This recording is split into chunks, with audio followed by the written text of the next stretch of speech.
Okay, guys, I'm here for my review of this week's SmackDown Live for August the 16th, 2016. Uh, this was part two of the SummerSlam Go Home show, in a way. Because Raw had their Go Home show, and then this was SmackDown's, and I thought SmackDown actually did a better job of shaping SummerSlam. And I think that it was better than Raw. So it was a better show than Raw for the most part. Uh, so it kicks off one of their little SNL type things backstage. Shane McMahon and Daniel Bryan are there with Randy Orton, who's signing the contract to face Brock Lesnar at SummerSlam. I don't know why in kayfabe you'd have any participant wait till the 5 days before the match to sign a contract, but So Heath Slater comes in with a fruit basket to apologize for how he treated Shane and Daniel Bryan last week, because he had seen the tape and realized he was going to get offered a contract. He throws an apple up, and Randy Orton catches it in his folded arms. And Heath Slater's here still trying to get a contract. Orton says he has an idea, and then the SmackDown logo goes and the opening and all that. But essentially, Orton's plan was him versus Heath Slater. And if Heath Slater won, Heath Slater would get a SmackDown contract. So, SmackDown's first segment after that was the Miz TV segment with Dean Ambrose and Apollo Crews. And before Miz can get too many words out, Dean Ambrose interrupts Miz. And before Dean Ambrose can really say anything, Dolph Ziggler interrupts Dean Ambrose. And Ambrose and Ziggler have a very good back and forth. The quasi-heel stuff that Dean Ambrose is doing is working, and Ziggler's doing really good promo work right now in this feud. So it's got me a little bit interested in seeing the match, even though I know Ambrose is going to win more than likely. But maybe it'll turn Dolph Ziggler heel, so. Ziggler cuts his promo, and he has a super kick out of nowhere on Dean Ambrose, and then he leaves. And during commercial, the Miz just goes on and on about Apollo Crews, calling Apollo Creed, and Crews hit his finisher. That's the IC title match, and quite frankly, normally I'd be opposed to any title match being on the pre-show of a pay-per-view, but given this card is so stacked and no one cares about the IC title match, I say good. Miz should probably win, just because Apollo Crews needs a character first before you give him a title. He needs a character. And he hasn't found it yet. So the first match was a 12-man tag match with the tag teams of SmackDown. American Alpha, the Usos, and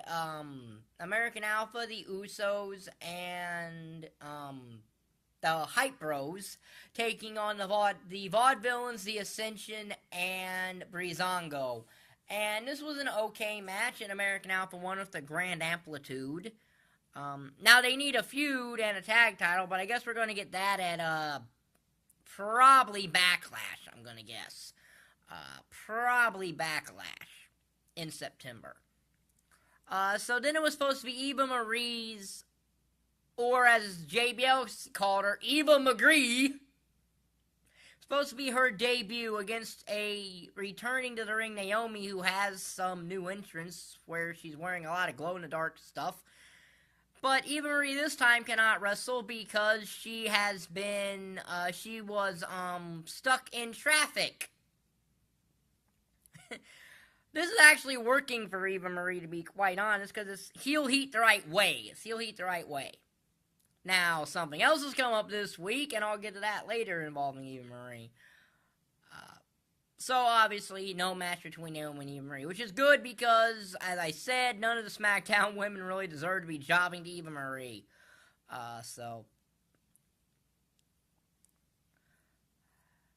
Then, you had the match between Randy Orton and Heath Slater,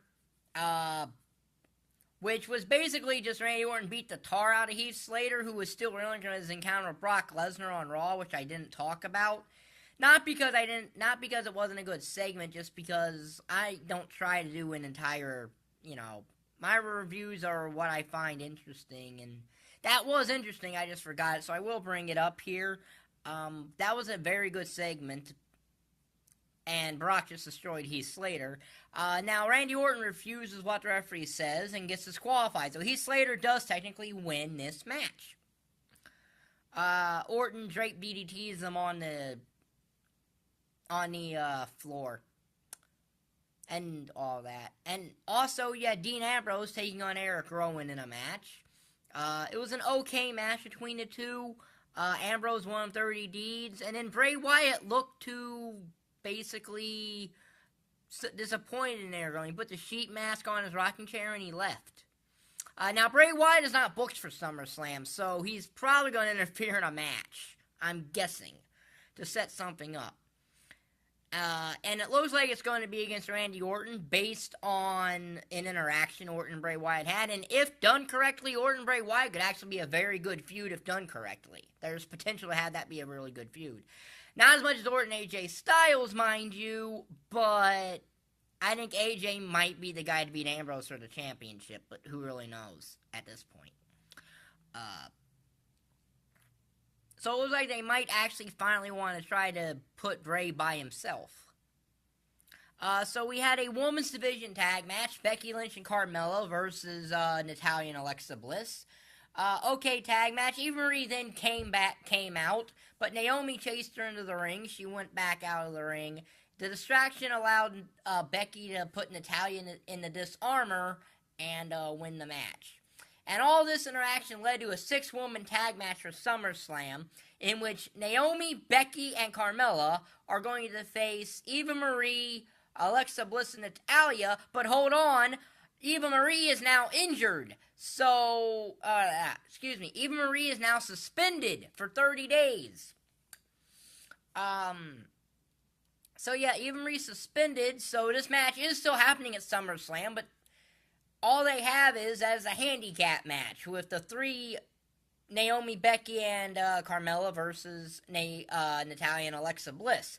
Now, I don't know what WWE's going to do. I don't know if they're going to have Maurice wrestle or if they're going to do a one-time NXT call-up or a random return or something like that.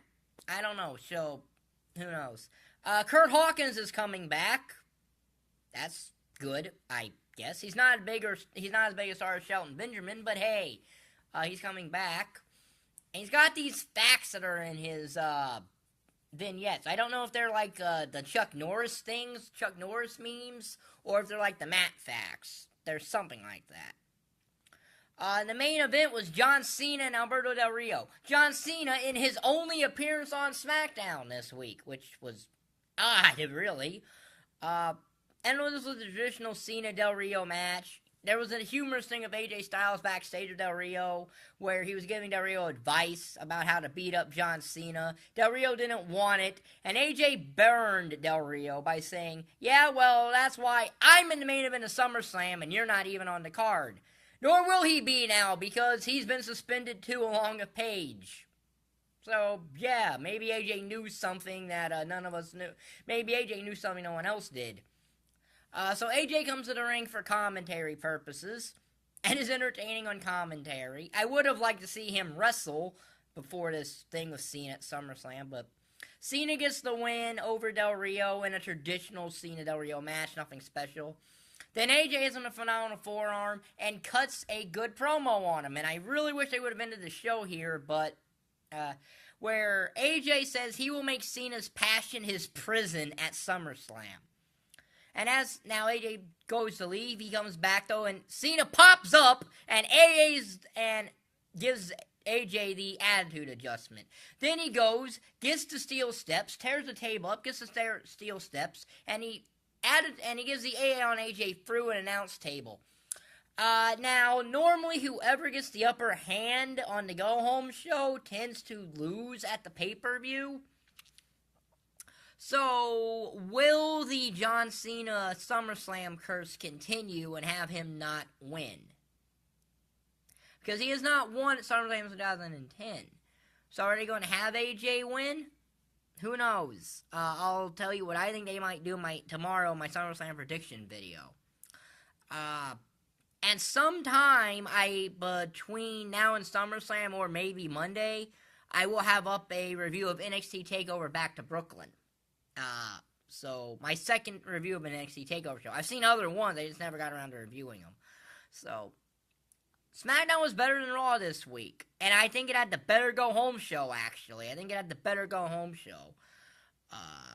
Which is what I kind of knew. I knew with a smaller roster and less time, SmackDown could potentially always be better than Raw, given if they could actually put effort into the show.